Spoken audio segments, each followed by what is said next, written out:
Boleh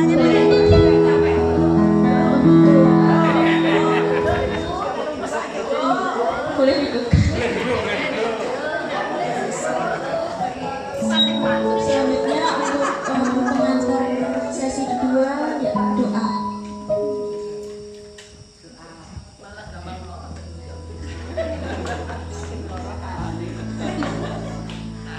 Doa.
Terima kasih. Selamat malam Bapak Ibu, teman-teman sekalian. Nah, yang saya panggil Bapak Ibu itu siapa ya? Yang saya panggil teman-teman itu sama Pak Yono teman saya loh kalau sepantaran gitu ya. Ya. Hah? Oh, ini Bapak Slamet. Kalau ini Bapak Slamet yang terhormat ya. Bapak Slamet yang terhormat. Duduknya udah di depan. Jadi Bapak Slamet yang terhormat. Ya. Apa tema rekoleksi kita pada malam hari ini, 2 hari ini? Jadikan kami satu dan rendah hati. Ya, itu temanya. Diingat-ingat tema rekoleksinya. Nanti kalau ditanya pas PD ya. Dan jangan bosan-bosan bertemu saya lagi. Kemarin Selasa habis ketemu saya loh. Pak Yono kemarin nggak ketemu, yang lain bosen Pak.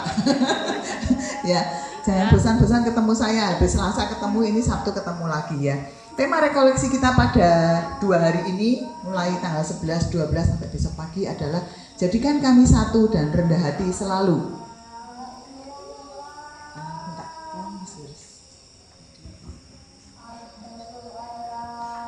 ini tema kita ya.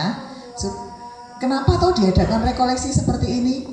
Nah, mau menyatukan hati, ya toh, mau saling merefleksi diri. Apakah aku di dalam komunitas ini, dalam persekutuan doa ini sudah rendah hati? Ya. Kalau semua rendah hati, wah luar biasa ya. Damai sejahtera melingkupi persekutuan doa Santa Maria Purbowardayan ya. Menjadi satu dalam persaudaraan, satu dalam komunitas PD dan rendah hati. Tiap anggota berusaha memiliki kerendahan hati ya. Rendah hati itu yang bagaimana toh? Oh aku sampai delosor lah. Delosor itu tidak rendah hati loh. Delosor tuh piye ya, kalau anak kecil tuh istilahnya rewelan tuh ya, sampai delosor gitu ya. Nah ada istilah seperti itu ya. Saya itu sudah merendahkan diri untuk melayani PD yang luar biasa. Di sini kita mau bersama-sama merefleksi diri ya. Apakah kerendah hatian itu sudah ada pada diriku? Next Mas Yoris ya. Kita mau baca bersama. Saya ambil dari Efesus bab 4 ayat 1 sampai 6 di mana judul perikopnya kesatuan jemaat dan karunia yang berbeda-beda. Tapi ini saya ambil 6 ayat saja. Bapak-bapak ayat genap saja, ibu-ibu ayat ganjil ya. Ibu-ibu ayat ganjil, bapak-bapak ayat genap. 1, 2, 3. Sebab itu aku menasihatkan kamu, aku orang yang dipenjarakan karena Tuhan, supaya hidupmu sebagai orang-orang yang telah dipanggil berpadanan dengan panggilan itu. Hendaklah kamu selalu rendah hati, lemah lembut dan sabar.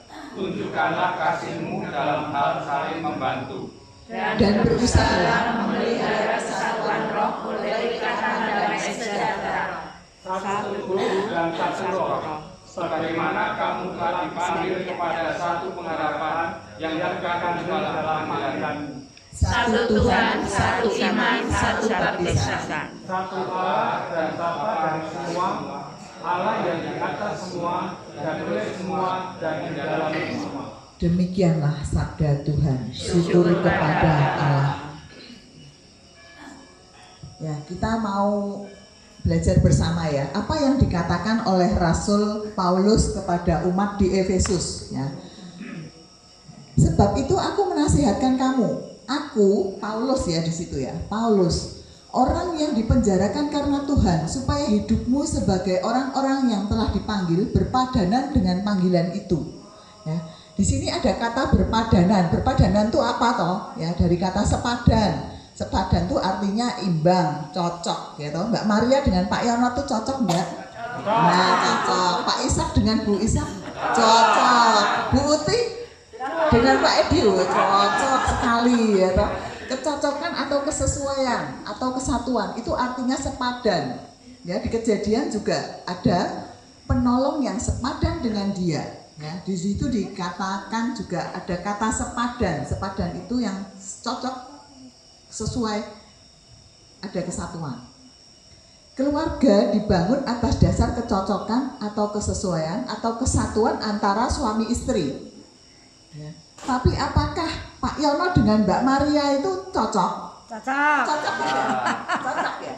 Nah, ada orang berkata ya, kalau suami istri itu meskipun ya toh bersama di dalam satu rumah tangga, tetapi hari demi hari itu harus mencocok-cocokkan diri.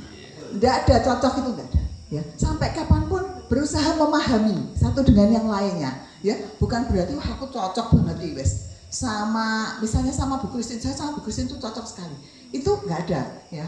Nanti pasti ada sedikit perselisihan, ada datang sedikit gesekan. Karena kita itu membawa keunikan masing-masing. Ya, saya cocok kemana-mana sama Bu Kristin, enggak begitu suatu hari terjadi ketidakcocokan itu udah bubarlah. Apakah begitu di dalam keluarga? Seandainya suami dan istri ada ketidakcocokan, terus bubar gitu ya. Kalau pertemanan kan langsung gitu ya. You and I N, ya gitu gampang ya toh, enggak masalah. Tapi seandainya suami istri dalam satu rumah tangga, apakah akan berkata begitu seandainya terjadi ketidakcocokan? Kan tidak, ya. Dimana yang satu harus punya kerendahan hati untuk, mengalah ini. Mengalah tidak berarti kalah, nggih Pak Slamet, nggih. Nah, seperti itu loh, ini dicontoh coba Pak. Sini Pak, biar enggak ngantuk Pak, berdiri di sini Pak. Gimana tadi? Nah, gitu kan. Nah, seperti itu mungkin Pak Slamet kalau di rumah mungkin sering seperti itu ya. Nah, tapi bagaimana Pak Slamet dengan penuh kerendahan hati, dia mencoba ya tadi, ya, supaya ada kesepadanan di dalam rumah tangga itu, ya. Tidak ada cocok itu suatu saat pasti, atau ada perselisihan. Tapi bagaimana kita meredam perselisihan itu supaya tidak jadi bom ya, dipendem, maksudnya tidak ada pengampunan, tidak ada kerendahan hati. Itu cuma dipendem, ditumpuk-tumpuk, suatu hari meledak menjadi satu perpecahan, ya. Di situ kita tidak mengharapkan, ya. Itu tadi yang dalam keluarga. Kemudian dalam komunitas. Komunitas juga dibangun atas dasar kecocokan atau kesesuaian atau kesatuan antara semua anggotanya, ya.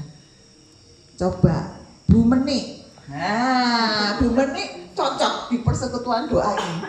Cocok banget. Cocok banget. Paling dicocoki siapa personilnya? Ada. Loh. Saya ini piye iki ini.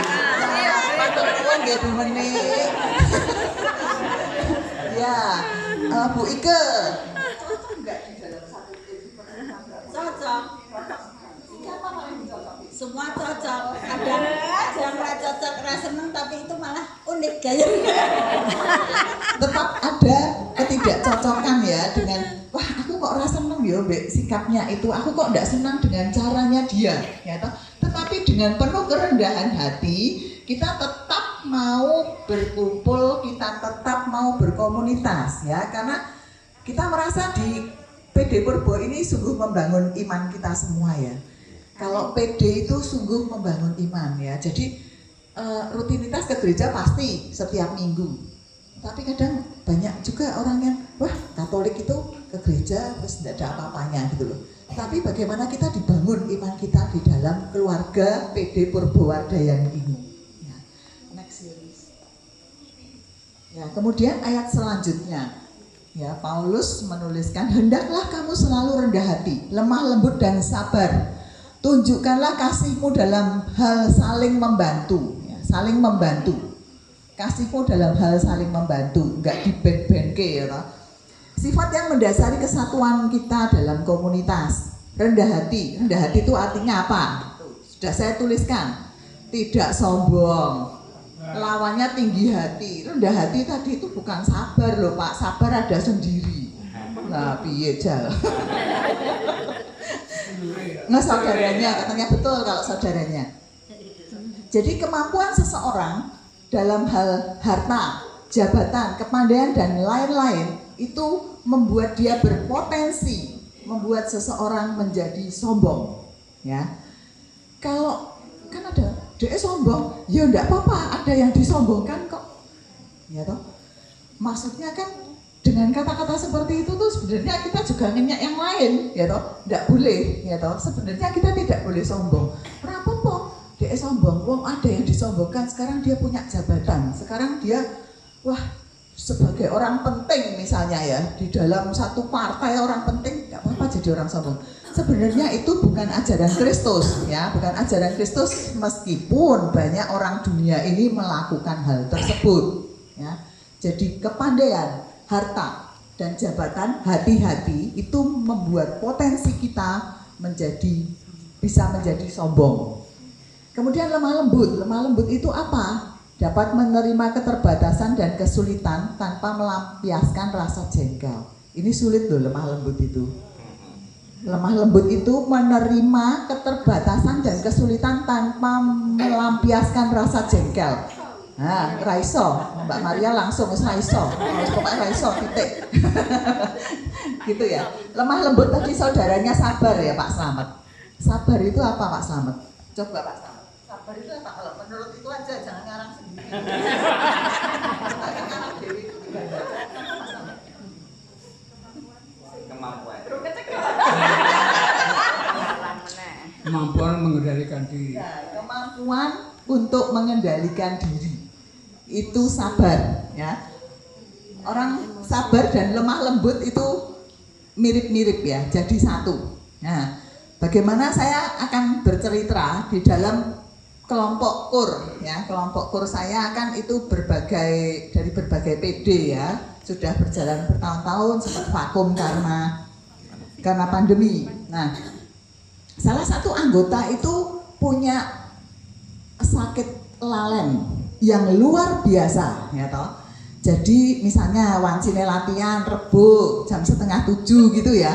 Dia tuh jam 5 tuh kok reneng gawean yo nganggur ngeluarin sepeda motor belanja keluas. Nah, handphonenya nggak bisa dihubungi, di WA nggak dibalas. Dia dihampiri temennya, udah janjian, dianya pergi keluas, ya toh. Itu pernah. Kemudian tugasnya di Purbawardayan, dia ke gerejanya ke Purbayan, persis harinya tugas. Waktu lagu Bapak Kami, dia itu baru kok ketok iki aku pernah ya lu, aku kok nang gereja kene to. Kan dagelan to ya. Tapi bagaimana teman-temannya itu juga harus bisa memahami.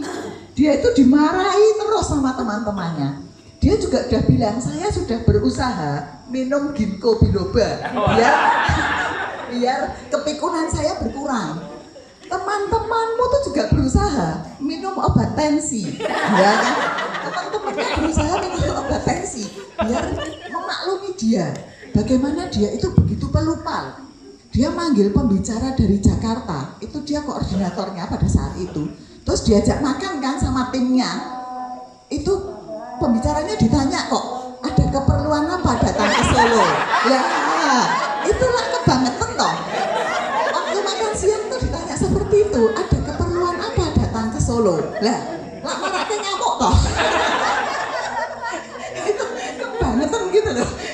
Tapi dia juga, itu tadi dia sudah berusaha untuk tidak lupa. Teman-temannya juga berusaha untuk bisa menerima, ya toh, bisa menerima. Itulah komunitas. Itu juga dalam komunitas ya. Itu sabar dan lemah lembut meskipun sulit ya. Semua harus berusaha. Yang satu minum obat tensi, yang satu minum ginkgo biloba ya, biar berkurang.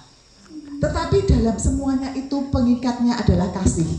Ya, Bapak Ibu, adik-adik semua, pengikatnya adalah kasih.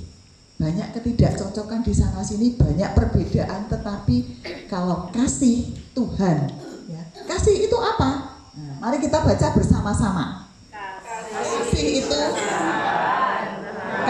tidak cemburu, tidak membanggakan diri, tidak mencari keuntungan diri, tidak marah, tidak mencari kesalahan orang, dan seterusnya. Lah, sulit ya? Sulit, ini prakteknya sulit. Tetapi pengikatnya adalah kasih. Di situ disebut ya, kasih itu sabar, murah hati, tidak cemburu. Sulit pada praktek kehidupan ini, tapi kita mau belajar bersama ya, supaya apa yang Tuhan ajarkan pada kita juga bisa merealisasikannya di dalam kehidupan ini, dalam rumah tangga, dalam komunitas ya, bisa dipraktekkan. Lanjut. Di ayat selanjutnya, dan berusahalah memelihara kesatuan roh oleh ikatan damai sejahtera.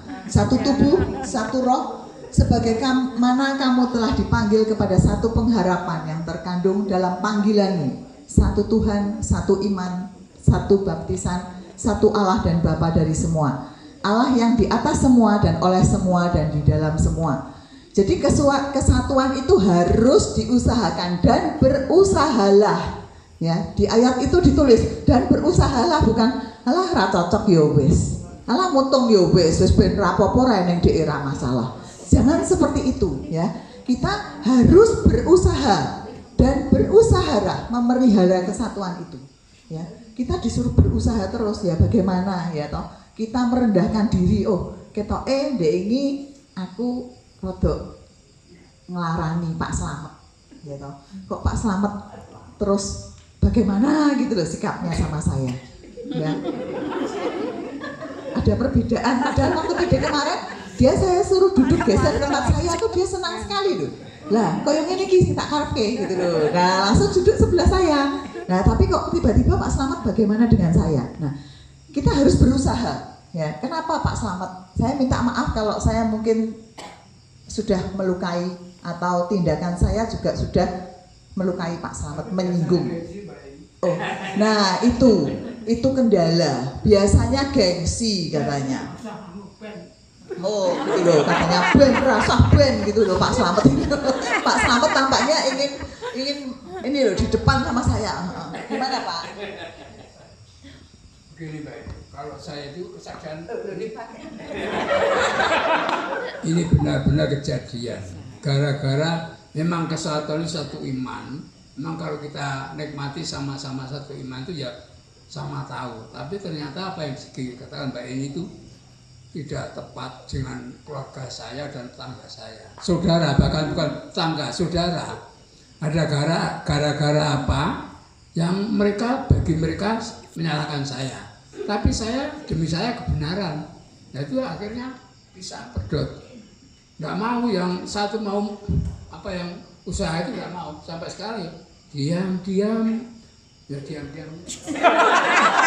kira mau nyanyi ya, ada lagunya yang ada syairnya diam gitu loh, terus suka diem gitu loh, senang. Terus nggak ada lanjutannya, saya kira ada lagu seperti itu loh, diam gitu loh. Ya diam kunci kamar. Apakah Pak Slamet atau tetangganya itu juga ada usahanya untuk saling nyapa? Lah, belum itu Mbak Heni gitu loh. Gimana ya sama-sama Gengsi itu tadi. Oh, berpikir dulu, Pak Slamet berpikir. Sama-sama berpikir. Ya, jadi kita memang harus berusaha. Ya, banyak perbedaan pendapat, perbedaan sikap, perilaku, perbedaan pandangan, banyak sekali perbedaan di antara kita itu. Ya, tetapi kita harus berusaha untuk memelihara kesatuan. Ya, bagaimana usaha kita? Kita juga harus mohon, ya, Tuhan Yesus mampukan saya untuk mengampuni dia, melupakan kesalahannya. Ya. Supaya kita satu. Di sini ada 7 satu loh. Disebutkan satu pengharapan, satu tubuh, satu roh, satu Tuhan, satu iman, satu baptisan, satu Allah dan Bapa. Ya, di sini Paulus sungguh-sungguh menginginkan kita itu bersatu, ya, bersatu di dalam banyak hal, ya, tidak menginginkan perpecahan, tetapi kita juga harus terus berusaha untuk memelihara kesatuan itu. Ya, selanjutnya Yuris. Nah, saya akan buat kelompok, ya. Ini jam berapa ya? Waktu saya sampai jam 8. Apakah masih sempat ya kalau misalnya sharing kelompoknya nggak sempat? Masih sempat ya. Jadi saya ada satu game kecil sebentar.